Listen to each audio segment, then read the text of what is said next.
It is that time of year. It is round one of the NHL playoffs. It is oh so exciting. So let's go ahead and break down all the matchups. Let's go ahead and tell you who I think our predictions are going to be.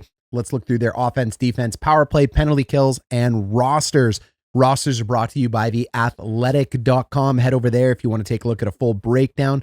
They're going to rank the rosters 1 through 16. Hockey Viz is bringing you all our critical team stats that we are going to take a look at. And don't forget, when we're making these predictions and looking at these teams, the playoffs is about the strong links, not necessarily the weakest links. The regular season is about depth and your weakest link on your team. But in the playoffs, you're going to play your horses. You're going to play your stallions. It is a strong link game. Let's get after it. Jets versus Blues, President's Trophy versus the wild card. The St. Louis offense comes in at ranked at number 15 against the number 1 ranked Winnipeg Jets defense at 2.33 goals per game. The St. Louis Blues have been red hot since the Four Nations Cup. Jordan Binnington and team have been in an absolute tear. They're good for 3.05 goals per game. But is that going to be enough to get it done against the Winnipeg Jets and their President's Trophy winning goaltender? That goaltender for the Winnipeg Jets is obviously Connor Hellebuyck. Him and Eric Comrie created to make a tandem for a .922 save percentage this year, the best in the NHL, and they are ice cold. St. Louis is hyper efficient at scoring, as you can see here, but will it be enough to get it done from the point being driven through their defensemen, tips, deflections, and cycles down low? Will that be enough to beat the famous Connor Hellebuyck? Winnipeg's defense is no joke, but neither is their offense. Quietly number 4 in the NHL, good for 3.37 goals per game, and they do have the number 1 line in the NHL in the Scheifele line. They are the most proficient line. Gabe Vilardi should be coming back for the playoffs at some time in the first round. Nick Ehlers out week to week. Not sure how long that one's going to be. Could miss the whole playoffs. St. Louis's defense is only good for number 12 in the NHL, 2.82 goals per game. The Jets' scoring is absolutely deep. They are red everywhere. Kyle Connor likes to score from the left side. Josh Morrissey drives a lot of offense from the middle of the ice as defenseman. Scheifele, Ehlers, again, out. Vilardi, hopefully back. And Cole Perfetti, all putting in a lot of goals for the Winnipeg Jets. However, the St. Louis Blues, even though their save percentage is only good for number 12 in the NHL, it's been red hot. Jets power play is a juggernaut at number 1 in the NHL at 29.4, but a lot of their scoring comes from Nick Ehlers down low and that bumper pass out to Mark Scheifele or Kyle Connor. There's a lot of momentum. There's a lot of movement on the power play. It is not bad with Ix Halafalo, but we'll see how they end up doing. They really need at least Vilardi back from there, but they're losing a big engine and zone entry guy in Nick Ehlers. They're coming against number 27 penalty kill in the St. Louis Blues at 74.3. The Blues power play comes in at 22.1. The Jets penalty kill comes at 79.3. This is going to be the only weak point to the Winnipeg Jets, although 14th isn't bad. It's at the lower end of playoff teams at the top 16, but it isn't the lowest in the playoffs, and the Blues power play has been a real meat and potatoes. They just like to get pucks to the middle of the ice and see if they can bang them home. Will that be enough to beat Connor Hellebuyck and co.? According to The Athletic, the Jets roster grades out at number 5, and that is because they are calling Scheifele and Kyle Connor passable. Jets fans, I get it. You're mortified by it. These are great NHL players. But when it comes to comparing them against franchise forwards and star forwards in the league, I think this rating is correct, even though they're amazing players. They have an ideal defenseman in Josh Morrissey and arguably one of the best both defensively and offensively in terms of fit for winning a Stanley Cup. Gabe Vilardi is a solid offensive-minded player, an exception in the back end. Connor Hellebuyck is a luxury in net. And their depth with guys like Samberg, Lowry, Perfetti, DeMello, Niederreiter, and Iafallo grade out really well for Winnipeg. The Blues, on the other hand, come in graded at number 15, and Blues fans aren't going to like this. They have a lot of powerhouses up there in terms of Robert Thomas, Jordan Kyrou, Colton Parayko. There's a lot of great reasons to like the St. Louis Blues, but every roster is good when you get into playoffs, and someone has to be ranked number 15, and the data from The Athletic is saying that's these guys. When comparing their regular season record, the Jets are 3-1, the Blues are 1-2-1. I think the Jets are going to end up taking this one in 6. It's going to be a closer series than most might think. The goal for the Jets is to come out of this one healthy, as the big bad Blues are going to come out swinging, but the Blues could upset here. Stars and Avalanche, battle of 2 juggernauts. If you like this playoff format, you're going to get 2 of the best teams in the NHL matching up, and it's the number 3 in goals per game Dallas Stars against the number 12 in goals against per game Colorado Avalanche. The Avalanche have definitely bolstered these stats since the trade deadline. Dallas likes to score from the middle of the ice. The question for Dallas is, can they do it without Miro Heiskanen? Dallas has struggled to generate offense, missing that guy in the back end, and that's because other players have to fill into other roles. When you have all the pieces that you need in terms of all your players being healthy, players can do exactly what they need to do. Dallas can score from all over the ice. Colorado's goaltender comes in at number 17. It's not too bad as a tandem, but I do think Dallas can exploit it. The Colorado offense is absolutely punishing at number 6 at 3.33 goals per game, and it's only gotten better since the addition of Necas and the addition of Brock Nelson. They're going against the number 6 defense in the NHL, 2.68 goals against per game. Dallas prides themselves on team defense. They have an excellent goaltender in net.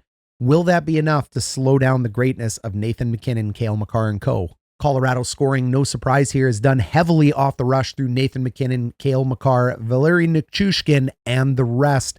There are a lot of depth players here in Colorado that don't get talked about enough. And that makes sense when you have two of the best players in the world. They are going against the number 4 goaltender tandem, a 911 save percentage. Call 911 because if Jake Ottinger gets hot, he may be able to steal this one for the Stars, if you can even call it a steal. Power play and penalty kill, battle of the mid-packers, 16 versus 12. The Dallas power play is okay against the Colorado penalty kill, which is also okay. The Avs power play is a lot better, though, at 24.8, and I think we'll see a massive increase to this in the playoffs. That makes a lot of sense to me with all the offensive powerhouses they have. That is going against the number 5 penalty kill, though, in the Dallas Stars, who are very stingy and tough to score on. Overall, the Avs roster is only grading out as a 7. Avs fans are going to see this as a slight. They have 2 luxury players in Cale Makar and Nathan MacKinnon, a passable forward in Martin Necas. That is a downgrade from Mikko Rantanen, but a good player that ends up fitting in. Mackenzie Blackwood grades out as an ideal goalie. He's doing quite well in net for this team. Nichushkin, Tays, Nelson, Druin, Landeskog returning. Will that be a spark that they need? I'm not sure. No one's ever returned from this type of injury before. We'll see how he ends up doing. Regardless, the captain's going to be a big morale boost. They come in at 7. Conversely, though, the Stars come in at number 3, one of the highest rosters out there. Jason Robertson is only considered passable. So, hey, Jets fans, there it is again. Mark Scheifele's end up passable. Robertson ends up passable. Lots of good players end up in this category. Rantanen ends up as solid. He's been better since coming to the Stars over from the Carolina Hurricanes. He plays his old team. Will it be a revenge tour? Miro Heiskanen needs to return for this team and needs to return to the same form he was in. However, at this point in time, it is probable that he misses the entire first round, and that will change a lot of things for Dallas. Wyatt Johnson, Thomas Harley has been an excellent stand-in for them. Lindell, Duchesne, and the rest end up grading out quite well for this team, one of the strongest rosters going into the playoffs. Overall, the Stars hold a 2-1 lead over the Avalanche, who are 1-1-1, but everything changes in the playoffs. Remember, the Avalanche did not beat Winnipeg last year in the regular series, went on to absolutely pump them in the playoffs. That's what happens when you end up playing your best players. This is a strongest link game, and MacKinnon and Makar are 2 of the strongest links. I'm actually going to take the upset here. I'm going to take the Colorado Avalanche, and I am going to take them in 7. I think there's going to be a lot of ice time for MacKinnon and Makar. I'm not sure how far this team can go unless their depth ends up picking more ice time, but last year they ran those guys into the ground in the first round, and it paid off for them, but it bit them in the butt in the second round. The issue is you have to get out of the first round, and you're playing one of the best teams, so I expect a lot of ice time for those 2 guys. I expect them to take the series, but no egg on my face. If Dallas takes it, they're a great team. Knights versus the Wild. This one here is number 5 versus number 14 in terms of offense versus defense. That makes sense. Very balanced attack all over the roster. They come in at number 6, though, for saving. These goaltenders are quietly good, a 9.08 for Gustafsson and Fleury, but that is padded by a strong start to the season. They've actually been trending downhill in the second half in terms of goaltending, and Vegas can score from all over the ice. The Wild offense grades in at number 25, and it is heavily driven through Kirill Kaprizov. With Eriksson Ek and Kaprizov returning, that's a huge shot in the arm for Minnesota. They've done so much better since those guys have been here. Oilers fans always get on me when I say they only have 2 players, but there are plenty of other teams in the NHL that find success using their superstars. You need your superstars to win, and Kaprizov and Eriksson being back for this team, huge, absolutely huge for the Wild. However, they are going against the best defensive unit in the NHL, grading out at number 4, those Vegas Golden Knights. The save percentage for the Vegas Golden Knights is good enough with Aiden Hill at net at a 9.02. They are going against the finishing percentage of 2.75 goals per game from the Minnesota Wild. The Knights boast the number 2 power play behind the Jets at 28%. They're coming in against the number 30 penalty kill in the Minnesota Wild, so the Wild better stay out of the box. They like playing defensive and physical, but if they take a penalty, they will pay for it in this series. Conversely, though, the Wild can make the Vegas Golden Knights pay if they have one weakness. It is their penalty kill. And if the Wild have one strength, it's their power play. So if Vegas gets caught running around or taking a bunch of bad penalties, Minnesota keeps this game close within, 1 or 2 goals. The power play could do enough work where they could steal some games, maybe the series. The Wild's roster grades in at number 11, according to The Athletic. Obviously, they love Kirill Kaprizov, Eriksson Ek, and Spurgeon defensively. They have an excellent defensive unit in their top 4. But is that going to be enough to overcome the roster that is number 9, which is the Vegas Golden Knights? They are heavily passable and ideal in terms of grading. Eichel, Stone, Theodore has taken over this back end right now. We got guys like Pietrangelo and Hanifin back there as well, too. Aiden Hill is good enough to get it done in net. There really isn't a weak link in this roster, which is why they come in mid-pack at number 9, but they have every attribute required to win a Stanley Cup. If you disagree with any of these roster rankings, head to The Athletic, let them know, or let me know down below in the comments. Overall, the Vegas Golden Knights have taken this one 3-0 against the Wild. I do expect the Golden Knights to take the Wild in this one. I'm not really smelling an upset, but anything can happen. This is actually going to be the first time I predict a sweep. Not really anybody ends up predicting a sweep, but I think if there's going to be one, this is going to be it. That's being a little rude to the Minnesota Wild fans. Likely going to be a 5 or a 6 game series, but hey, lock it in. Sweep. Oilers Kings, 4th time in a row, number 13 in offense from the LA Kings. They're the higher seed this time against the Edmonton defense, which comes in at number 15, 3.06 goals per game versus 2.9 goals against per game for Edmonton. The Kings' scoring is likely their only weak point. They do score, they generate some offense, but not nearly enough to be considered elite. And they are going against a goaltender, though, that is known to be a little bit Swiss cheese, a little bit holy, if you know what I'm saying. A lot of praying on Sunday. Stuart Skinner hasn't been it this year, but we've seen him get it together before. If he gets it together now for the playoffs, Edmonton could end up winning this one. Edmonton offensively comes in at number 11 at 3.16 goals per game, but there's a big asterisk there. I don't care what the ranking is for the Edmonton Oilers when you have Bouchard, when you have Draisaitl, and when you have McDavid. They are definitely one of the most potent offenses, and they are arguably the fastest team in the NHL, right up there with the Colorado Avalanche.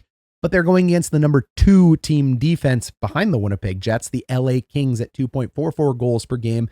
And the Kings have been very stingy in their building. It has been incredibly hard to beat them. They've only lost 4 this season at home. Darcy Kemper for the Kings comes in with a .909 save percentage. This is actually the tandem of both Kings goalies, but Darcy Kemper has been an ideal player for the LA Kings.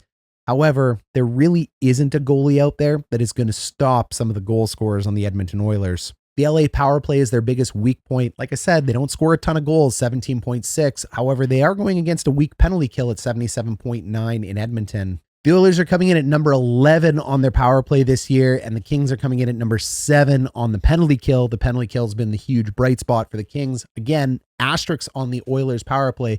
We know how deadly that can be. This game is simply going to come down to a battle of, can the LA Kings keep puck possession away from the Edmonton Oilers in the offensive zone and not cause turnovers when they have the puck in the Edmonton Oilers defensive zone? That will neuter the rush against the Edmonton Oilers. If they can't, the Oilers are going to kill them on the rush because they are that fast at turning over pucks. As well, can Edmonton score on the power play, and can LA stay out of the box? These will be the stories to tell the series, see if LA can finally get over the hump that is the Oilers. The Kings roster is grading out at number 6, according to The Athletic. This is a bit of an older roster with a little bit of a younger flair to it. Byfield is growing into their best player right now. He's not quite there yet, but he will get there. Drew Doughty is still an ideal defensive defenseman, a little bit slowed down on the offensive side. Kopitar, same thing. Great defensive player. Offensively is slowed down. Darcy Kemper, an ideal goalie, as we talked about. And then their depth comes from their support core and their depth core. They have a ton of luxuries in their depth core. If you take a look at Vladislav and Trevor Moore, these guys are an absolute luxury for the Oilers down deep. And then you got guys like Mikey Anderson as their shutdown defenseman. The Athletic grades them out at 6. What do you think? The Oilers come in at number 8. Oilers fans hate hearing this, but you got 3 amazing players. They're all considered franchise. They're all considered luxury players. And then it becomes a bunch of hockey players. Everybody likes to point to the rest of the Oilers, guys like Ryan Nugent-Hopkins, especially guys like Stuart Skinner, Zach Hyman. Zach Hyman's doing what Zach Hyman does, scoring goals with elite players. That's exactly what he needs to do. Nobody is knocking you for having 3 players. You ride those stallions, you ride those horses right to the Stanley Cup. You almost did last year. They can do it again this year. They're grading out at number 8 according to The Athletic. Oilers fans, get in the comments. Let them know how wrong they are. So in summary, the Kings lead the series 3-1. The Oilers 1-2-1. I'm actually going to take the Kings in this one. And it's not just because I'm an Oilers hater. I just think this is the Kings' year. But goals matter more in the playoffs than anything. So if the Oilers end up killing them on the transition in the power play, egg on my face, no big deal because they're a great hockey team. I have the Kings in 7. But hey, if you got the Oilers in 4 or 5, I understand. Over to the East, the Leafs and the Senators. Do you smell an upset coming? Smells like teen spirit. Number 7 offense from Toronto, 3.25 goals per game. Been one of the best Toronto offenses, even though Austin Matthews hasn't been scoring. They're going against the number 11 offense in the Ottawa Senators, who finally make a return to the playoffs at 2.8 goals against per game defensively. The Toronto goal scorers are always prolific. They are going against Ottawa's goaltenders, who have a .907 save percentage. Can Toronto get it done in the playoffs, though? That's going to be the big question. I think no matter what, it comes down to the second line for Toronto. That first line, it's going to get neutered by the Tkachuk line. It's going to get neutered by the checkers of the Ottawa Senators. Yes, Matthews, Marner, and Nyes will still put in goals, but I think that will be washed out by the number 1 line with the Ottawa Senators. The real heart and soul for the Toronto Maple Leafs is going to be the Willie Nylander line, along with John Tavares and Bobby McMann. If that line can get it done in the playoffs, no problem. The Leafs should go by the Ottawa Senators. Ottawa offensively still has some work to do. They're number 21 in the NHL right now at 2.9 goals per game, and they're going against arguably a better defensive team in Toronto, who is number 10 at 2.79 goals against. The Toronto goaltenders, though, you've heard me say it, I don't think they're good goalies, even though they're grading it at number 3. Hold on, slow down. I think the Toronto Maple Leafs are a very good defensive team, and the goalies are a huge part of team defense. I think Toronto has done an excellent job, as you can see by this graph here, keeping the shots to the outside and making sure there are no danger chances, second or third chances on the goaltenders. That's why their goaltenders end up grading out as number 3, and there's nothing wrong with that. You want to protect your goaltenders and make them look good. So the fact that Woll and Stellaris look this good because of the team defense actually boasts better for the Leafs than in years past. Berube is known for doing this. That's why he's here. That's why they're having success. And that may be the second reason they get through the Ottawa Senators. So first reason, line 2. Second reason, team defense. Toronto power play comes in at number 7. What more do we need to say? It's a deadly power play. 5 forwards go out there. It leaves them exposed. They can be scored on shorthanded, but they are going against the number 19 penalty kill at 77.9. I don't think that's good enough to stop the 5 superstars up front. Ottawa's power play is quietly okay at 23.4%, number 13 in the NHL. They're going against an okay penalty kill as well at number 16, 78.1%. It will be the battle of the 2 mid-packs, the 2 okays, and whoever comes out on top of this one may end up winning the series. The Leafs roster grades out as number 4. Everybody sits there chuckling because it's always the first round exit, but it's still a good roster. Then they go, can they get it done in the playoffs? I don't know. I guess we'll see. They haven't done it yet. Maybe they'll do it this year. Regardless, it's a good team. Austin Matthews grades out as a luxury. Mitch Marner grades out as a luxury. Anthony Stellaris grades out as a luxury for goaltending. John Tavares, Morgan Riley, Willie Nylander. These are all really solid players. Jake McCabe on the back end there. He's been solid. They're not putting Morgan Riley in that spot anymore. The franchise defenseman, arguably, according to The Athletic, has switched. Bobby McMann grades out as an exception. I actually think he's better than what he's grading out right now. Max Domi's not a bad player on the third line, and their trade asset, Scott Laughton, on the fourth line. I dig it. This is a good enough team to win the Stanley Cup. Ottawa grades out at number 13. Welcome back to the playoffs. Tkachuk and the man they call Jimmy grade out as passable. I think they're a little better than that. But how do you grade a Tkachuk? At the end of the day, they are massive difference makers in the playoffs. So really, how do you grade an intangible? You don't. Jake Sanderson's been ideal on the back end for them. Linus Ullmark is absolutely fantastic in net. I think he's the best goalie in this series. Thomas Chabot. And then when you take a look at the depth core here, it is more than good enough. If there was ever an upset that was going to come, it's going to come here. The Senators have had their number all year, 3-0, just blanked the Leafs this year.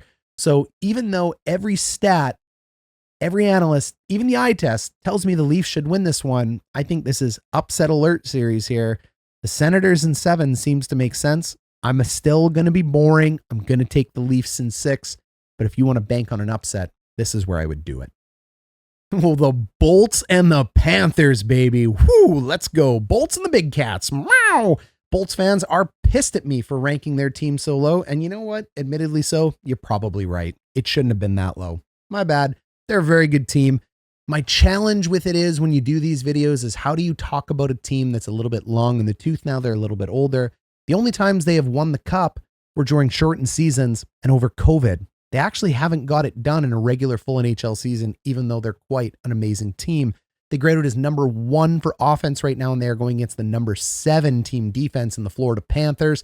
This is going to be a battle for the ages. The winner might end up taking the cup home. The Bolts can score from everywhere, heavily driven by Kucherov, but they have point getters all over the lineup from Braden Point to supporting players like Cirelli and Hagel. They are going against a Florida goaltender in Bobrovsky that comes in at a 905 along with his tandem. But you know what? The Tampa Bay goal scorers are absolutely prolific. They're going to get the edge in this one, especially since they're number 1 in the NHL.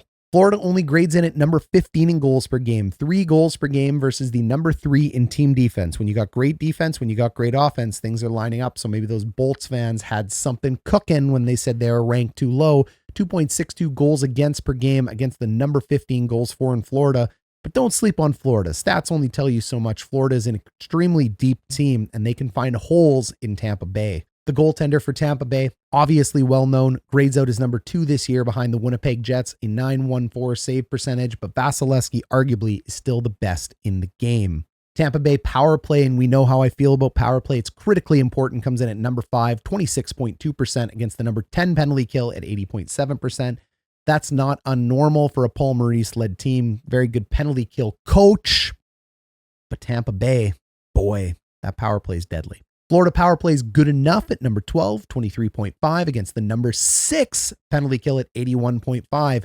No matter what, there really isn't a hole in this Bolts roster, is there? The Athletic grades the Bolts as number 1 as well. Now, these models are biased to teams that have won before. No matter what, if you've had long sustained success, these models are going to look good for the team. You know what? Our eye test says the same thing as well. Kucherov, luxury player. Brandon Hagel, ideal player, two-way guy. Vasilevsky, ideal goaltender. There really isn't a hole anywhere in this roster from Point to Bjorkstad to Nick Paul. It's all there. Victor Hedman, all the awards, all the accolades. They deserve to be number 1. But then you got the Panthers. They grade out as number 2. And you're the champs until you're not the champs. Barkov, the best defensive forward out there right now. Matthew Tkachuk. How do you deal with the Tkachuk? And the big X factor, no matter what for Florida, is going to be the rat line. Bennett, Marchand, Tkachuk. If those guys get together, it's going to be a nightmare for Tampa Bay. Tampa Bay is tough. Tampa Bay's got arguably the best coach going. Paul Maurice is no joke either behind the bench. When you look at these rosters up and down, they're very, very solid. This is going to be one hell of a battle. It is 2 for 2 right now in the regular season series. You pick your poison. You'd be well off and well educated to pick the Bolts in this one. You'd be fine off picking the Bolts for the cup. But I am going to take the defending champions, the Florida Panthers, in 6, only because they're the champs and only because of that rat line. We went through all this data for you to get to my opinion at the end, which doesn't look at the data. I just think Florida's really good, and hockey is really anybody's game. Meow. Carolina and the Devils. Everybody's going to be watching this series.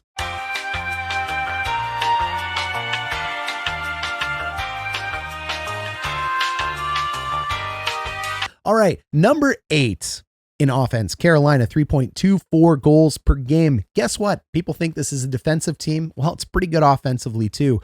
However, their strategy is pretty simple. Shoot from everywhere. Look at this graph. Just take shots. Rob the Bod says, put pucks on net. Don't get cute. Shoot from the point. Shoot from the middle. Generate offense. And that makes sense. They don't have prolific goal scorers on this team. So when you don't, you manufacture goals and you get a shot chart that looks like this.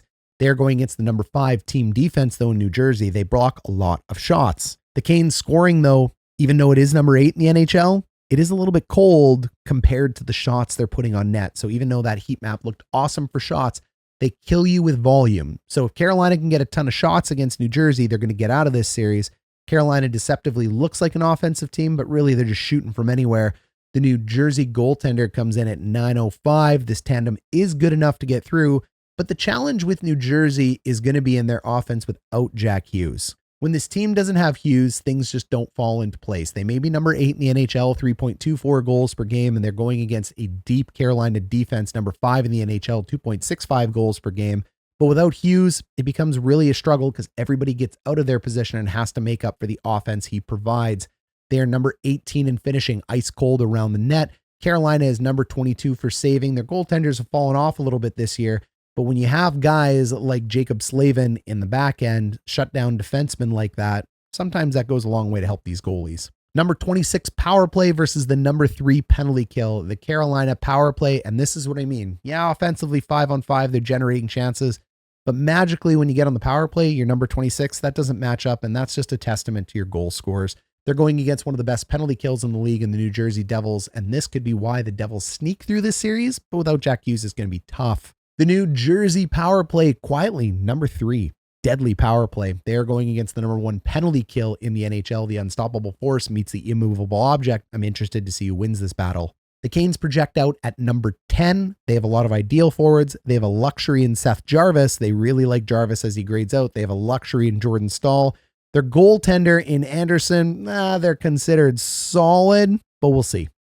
When you have 2 goaltenders listed into both of these and you're switching between games, never a great sign. Luckily, they're playing the number 14 roster in the New Jersey Devils. They're solid all over. This is a team very similar to the Habs. They're going to be great for years to come. I don't think their time is now, unlike John Cena, but it will be one day. Overall, this series is 2-2. I'm going to take the Canes in this series. I'm not sure if I'm going to take the Canes to go further, but I'm going to take the Canes in 6. And then finally, the Capitals are playing somebody. Maybe the Habs, maybe the Blue Jackets. This video is going to come out before that is settled, though. I'm going to assume the Habs. If it ends up being the Blue Jackets, it's not going to change my pick. I think Washington's getting through this one. They're number 2 in the NHL at 3.51 goals per game. If they do end up playing Montreal, number 23 in 3.2 goals against per game.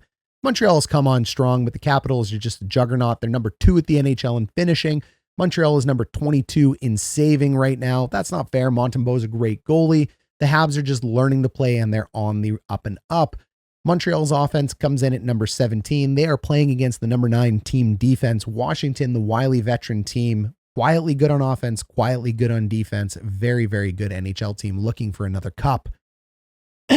Montreal's finishing is number 17 versus Washington's saving, which is number 14 with a .901 save percentage. I put an asterisk there because Logan Thompson was hurt. We all know this number should be higher, although they do grade in at number 17. The power play for Washington completely runs through Ovi. You can see where it is. It's over here on the left side. It's number 14 in the NHL. It's 23.3%. It's deadly.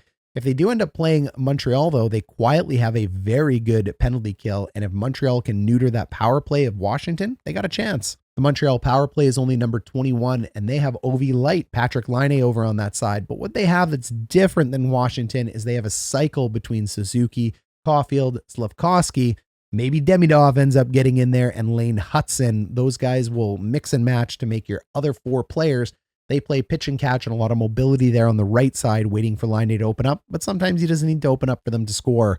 The PK for Washington, though, is number 4. So if Washington takes away this power play from Montreal, you can probably call it over. The Caps roster shockingly only grades out as number 12, and that's why models are just models. No matter what, everybody is in the top half of the NHL. I think it should have been higher, but hey, number 12 is number 12. Data tells the story. If you don't like it, talk to The Athletic.